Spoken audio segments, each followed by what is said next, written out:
Sir, ಈಗ with respect to Ayurveda ಬಗ್ಗೆ ಮಾತಾಡೋವಾಗಿದ್ರೆ, so Ayurveda ಅನ್ನೋದು ಕೆಲವೊಂದು ಸಮಸ್ಯೆಗಳಿಗೆ ಬೇಗ ಪರಿಹಾರ ಸಿಗುತ್ತೆ ಆ್ಯಂಡ್ ಕೆಲವೊಂದು ಸಮಸ್ಯೆಗಳಿಗೆ ಅದರದ್ದೇ ಆದಂತಹ ಒಂದು ಟೈಮ್ ಲೈನ್ ಬೇಕಾಗುತ್ತೆ. ಸೊ ಆ ಒಂದು ನಿಟ್ಟಿನಲ್ಲಿ ಜನ ಇವಾಗ ಓಕೆ ನಾನು ಆಯುರ್ವೇದದ ಪತನ ಹಿಡಿತೀನಿ ಅಂತ ಏನಾದರೂ ಇದ್ದರೆ ಯಾವುದೋ ಒಂದು ಸಮಸ್ಯೆಗೆ ಅವರ ಮೈಂಡ್ ಸೆಟ್ ಹೇಗಿರಬೇಕು ಮತ್ತು ಅದರ ಜೊತೆಗೇನೆ ಅವರ ಫಸ್ಟ್ ಅಪ್ರೋಚ್ ಹೇಗಿರಬೇಕು? ಫಸ್ಟ್ ಅಪ್ರೋಚ್ ಭಾಳ ವ್ಯಾಲಿಡ್ ಪ್ರಶ್ನೆ. ಅನೇಕ ಸಂದರ್ಭದಲ್ಲಿ ಶ್ರೀಸಾಮಾನ್ಯ ಯಾವಾಗ ಆಯುರ್ವೇದ ಬರ್ತಾನೆ, ಎಸ್ಪೆಷಲಿ ಮೆಟ್ರೋಪಾಲಿಟನ್ ಲೈಫ್ ಸ್ಟೈಲ್ಸಲ್ಲಿ ಅಂದರೆ when everything fails then try Ayurveda ಅಂತ. ಸರ್, ಕ್ಯಾನ್ಸರ್ 4 ಸ್ಟೇಜ್ ಅಂತ ಹೇಳಿಬಿಟ್ಟಿದ್ದಾರೆ. 2-3 ತಿಂಗಳು ಟೈಮ್ ಕೊಟ್ಬಿಟ್ಟಿದ್ದಾರೆ.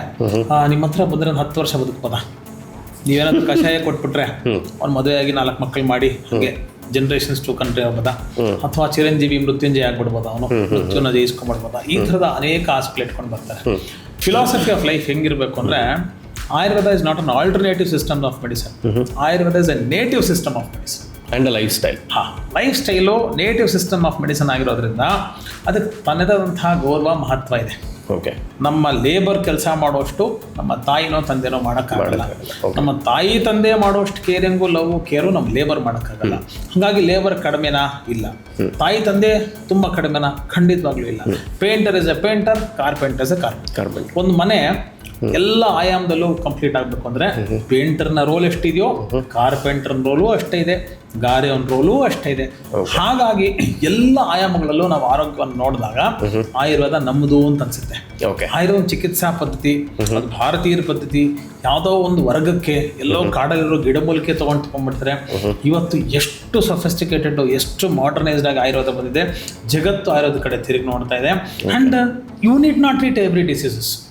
ಇವಾಗ ನನಗೆ ಯಾರಾದರೂ ಹಿಂಗೆ ಬರಲು ಮುರಿದೋಯ್ತು, ಏನಾದ್ರು ಪಟ್ಟಿ ಹಾಕ್ಬಿಟ್ಟು ಏನಾದರೂ ಒಂದು ಕಡ್ಡಿ ಕಟ್ಬಿಟ್ಟು ವಾಪಸ್ ಮಾಡ್ಬಿಡ್ತೀನಿ ಅಂದರೆ, ಒಬ್ಬ 25 ವರ್ಷಗಳಿಂದ ನಾನು ಪ್ರಾಕ್ಟೀಸ್ ಮಾಡ್ತಕ್ಕಂಥ ವೈದ್ಯ ನನಗೆ ಯೋಗ್ಯತೆ ಇಲ್ಲ ಅಂತ ಹೇಳ್ತೀನಿ.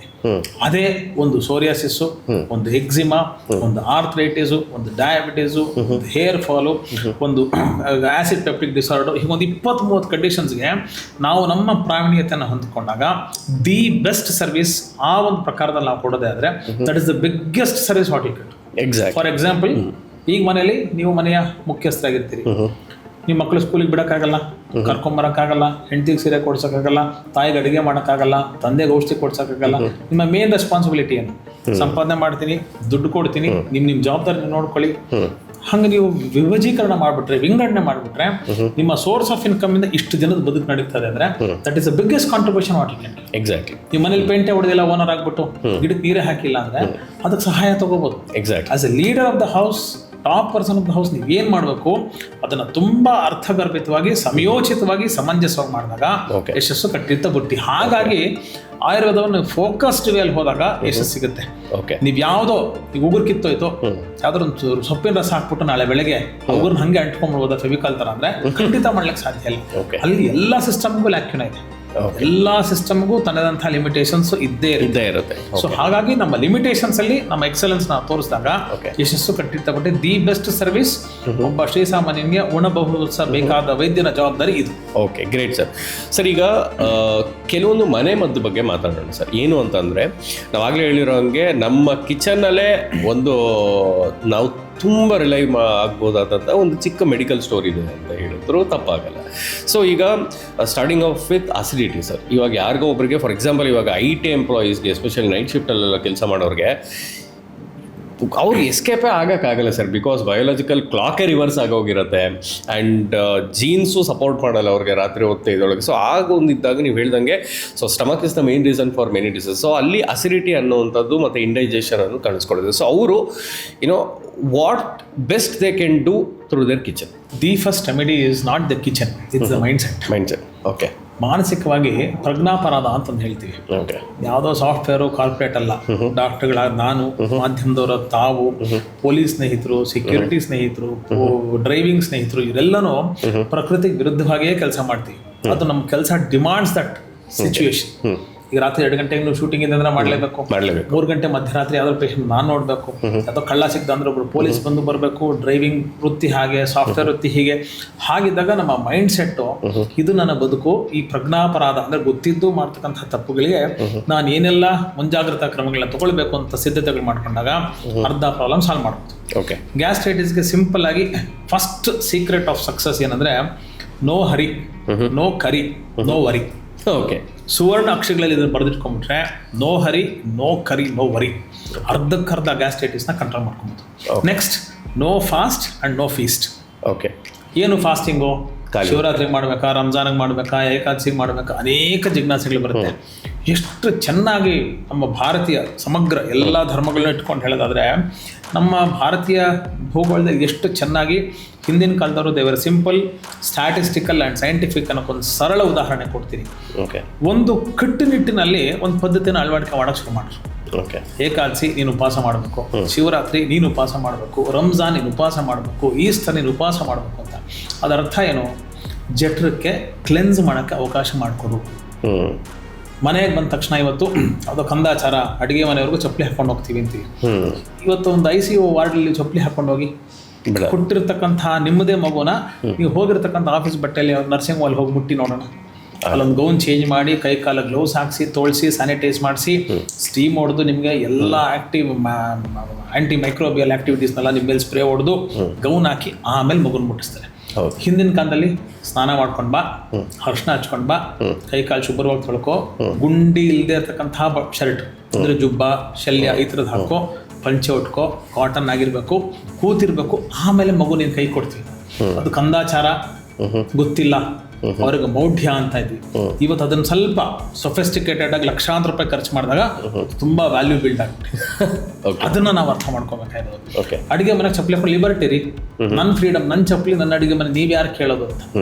ಅದೇ ಒಂದು ರೆಸ್ಟೋರೆಂಟಲ್ಲಿ ಒಂದು ಕ್ಯಾಪ್ ಹಾಕೊಳ್ಳಿ ಕೂದಲು ಬಿಟ್ಬಿಟ್ರೆ ಗಲಾಟೆ ಮಾಡ್ತೀವಿ, ದೊಡ್ಡ ರಣರಂಗ ಮಾಡಿಬಿಡ್ತೀವಿ, ಶುಚಿತ್ವ ಇಲ್ಲ ಅಂತ. ಅಡುಗೆ ಮನೆಗೆ ಪಾದರಕ್ಷೆ ಹೊರಗಡೆ, ಒಳಗೆ ಬಂದ್ರೆ ನಿನಗೆ ಶಿಕ್ಷೆ ಅಂತ ಹೇಳ್ತಾರೆ.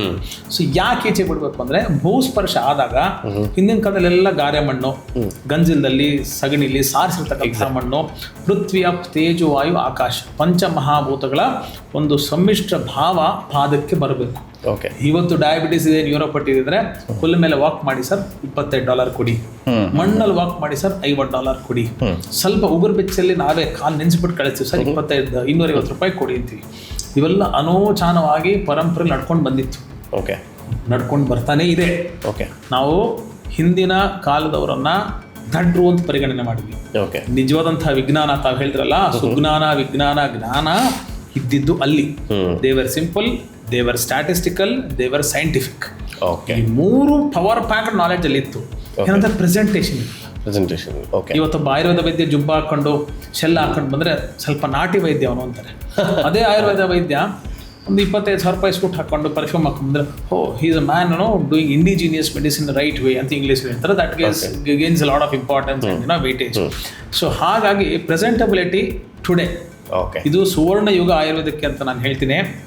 ಪ್ರತಿಯೊಬ್ಬ ಶ್ರೀಸಾಮಾನ್ಯ ಜಾಗತಿಕ ಮಟ್ಟದಲ್ಲಿ ಇಂದಿನ ಆಯುರ್ವೇದವನ್ನ ತುಂಬಾ ಗುರುತರವಾಗಿ ನೋಡ್ತಾ ಇರ್ತಕ್ಕಂಥದ್ದು ನಮ್ಮೆಲ್ಲರಿಗೂ ಸುಕೃತ ಸೌಭಾಗ್ಯವೇ ಸರಿ. Exactly sir. ಈಗ ವಿತ್ ರೆಸ್ಪೆಕ್ಟ್ ಟು ಚಿಕ್ಕ ಮಕ್ಳ ಬಗ್ಗೆ ಮಾತಾಡೋದಿದ್ರೆ ಸರ್, ತಾಯಂದಿರು ವಾಟ್ ಬೆಸ್ಟ್ ಇವರು ಕೊಡ್ಬೋದು ಮಕ್ಕಳಿಗೆ ಇನ್ನೇನು ಆಯುರ್ವೇದಿಕ್ ವೇ? ಬಿಕಾಸ್ ಈಗೆಲ್ಲ ನಿಮ್ಗೆ ಗೊತ್ತಿರೋಂಗೆ ಮಾರ್ಕೆಟಲ್ಲಿ ಸುಮಾರು ಪ್ರಾಡಕ್ಟ್ಸ್ ಇದೆ, ಅವರಲ್ಲಿ ಲೈಕ್ ತುಂಬ ಶುಗರ್ ಕಂಟೆಂಟ್ಸ್ ಇರುತ್ತೆ, ಆ್ಯಂಡ್ ಅದು ರೀಸೆಂಟಾಗಿ ತುಂಬ ದೊಡ್ಡ ನ್ಯೂಸ್ ಕೂಡ ಆಯಿತು. ಸೊ ಆ ಒಂದು ನಿಟ್ಟಿನಲ್ಲಿ ವಾಟ್ ಬೆಸ್ಟ್ ತಾಯಂದಿರು ಮಕ್ಕಳಿಗೆ ಮಾಡ್ಬೋದು ಸರ್?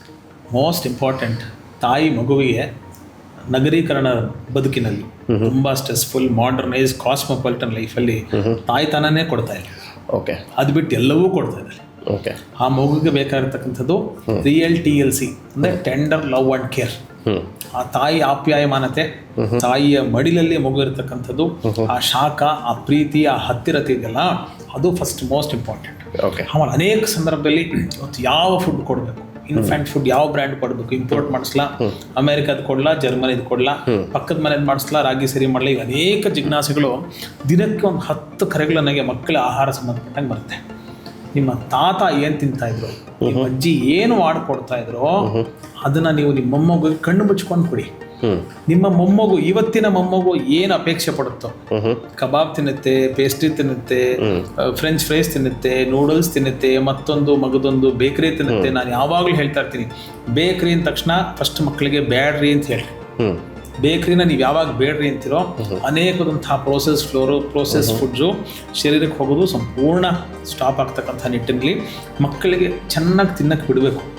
ಅನೇಕ ಸಂದರ್ಭಗಳಲ್ಲಿ ನಾವು ಮೈಕ್ರೋನ್ಯೂಟ್ರಿಯೆಂಟ್ಸ್ನ ಕ್ಯಾಪ್ಸೂಲ್ ಫಾರ್ಮಲ್ಲೋ, ಪೌಡ್ರ್ ಫಾರ್ಮಲ್ಲೋ, ಟ್ಯಾಬ್ಲೆಟ್ ಫಾರ್ಮಲ್ಲೋ ಅಭ್ಯಾಸ ಮಾಡಿಸ್ತೀವಿ.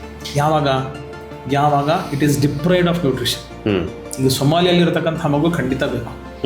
ಬೆಂಗಳೂರಿನ ಮಿಡಲ್ ಕ್ಲಾಸ್ 20-30 ಸಾವಿರ ದುಡಿಯುವಂಥ ಒಂದು ಫ್ಯಾಮಿಲಿಗೆ ನೀವು ಹೈಪರ್ ನ್ಯೂಟ್ರಿಯೆಂಟ್ಸ್ ಹಾಕ್ಬಿಟ್ಟು ಮಗುನ ಕೃತಕವಾಗಿ ಬೆಳೆಸ್ತಕ್ಕಂಥ ಅನಿವಾರ್ಯತೆ ಇಲ್ಲ. ದ್ರಾಕ್ಷಿ ಕೊಡಲ್ಲ ನಾವು, ಗೋಡಂಬಿ ಕೊಡಲ್ಲ, ಬಾದಾಮಿ, ಪಿಸ್ತಾ, ಆಪ್ರಿಕಾಟ್, ಅಂಜೂರ, ಖರ್ಜೂರ ಇದರ ಅಭ್ಯಾಸವನ್ನು ಬಿಟ್ಬಿಟ್ಟು ನಾವು ಯಾವುದೋ ಕೃತಕವಾಗಿರ್ತಕ್ಕಂಥ micro nutrients, power pad capsules ಯಾವಾಗ ಕೊಡಬೇಕು? ಅದು ವಿರೋಧಿ ನಾನಲ್ಲ. ಅಂದರೆ ಬೇಬಿ ಇಸ್ ಡಿಪ್ರೈವ್ಡ್ ಆಫ್ ಇಷ್ಟೆಲ್ಲ ಕೊಟ್ಟು ಅಲ್ಲಿರ್ತಕ್ಕಂಥ ನ್ಯೂಟ್ರಿಯೆಂಟ್ಸ್ ಆ ಮಗುಗೆ ಸಾಲ್ತಾ ಇಲ್ಲ ಅಂದಾಗ ಬೇಕು. ಫಾರ್ಚುನೇಟ್ಲಿ ಆರ್ ಅನ್ಫಾರ್ಚುನೇಟ್ಲಿ ಬೆಂಗಳೂರಲ್ಲಿ ಇವತ್ತು ಎಷ್ಟು ಮಾಲ್ಗಳು ಬರ್ತಾ ಇದೆಯೋ ಅಷ್ಟು ಮಾಲ್ ನ್ಯೂಟ್ರಿಷನ್ಗೆ ನಮ್ಮ ಅದು ತುಂಬ ದುರದೃಷ್ಟಕರದಂಥ ಸಂಗತಿ. ಯಾಕಂದರೆ ಅನಾಯಾಸವಾಗಿ ಮಗು ಅತಿ ಹೆಚ್ಚಿನ ತೂಕವನ್ನು ಬೆಳೆಸ್ತಾ ಇದ್ದಾನೆ. ಅವನಿಗೆ ಶಾರೀರಿಕ ವ್ಯಾಯಾಮದ ಪರಿಚಯವೇ ಇಲ್ಲ. ಬೆಡ್ರೂಮಿಂದ ಕ್ಲಾಸ್ವರೆಗೂ ಕ್ಯಾಬ್ ಇದೆ.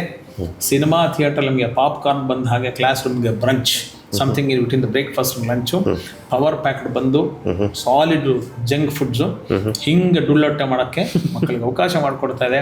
ಪುಟ್ಟ ಮಕ್ಕಳಲ್ಲಿ ಸ್ಟ್ರೆಸ್ಸು, ಡಯಾಬಿಟೀಸು, ಓವರ್ ವೆಯ್ಟು ಬರ್ತಾ ಇದೆ, ಮೂಳೆಗಳು ಟೊಳ್ಳಾಗ್ತಿದೆ. ಇವತ್ತು ನಾವು ತುಂಬ ಸುಖ ಏನು ಮಕ್ಕಳಿಗೆ ಕೊಡ್ತಾ ಇದೀವಿ, ನಾಳಿನ ಕಾಲಮಾನಕ್ಕೆ ತುಂಬ ದೊಡ್ಡ ಬೆಲೆಯನ್ನು ಕಟ್ತಕ್ಕಂಥ ಒಂದು ಪರಿಸ್ಥಿತಿಗೆ ತಂದಿರಿಸ್ತಾ ಇದ್ದೀವಿ. Okay sir, got it.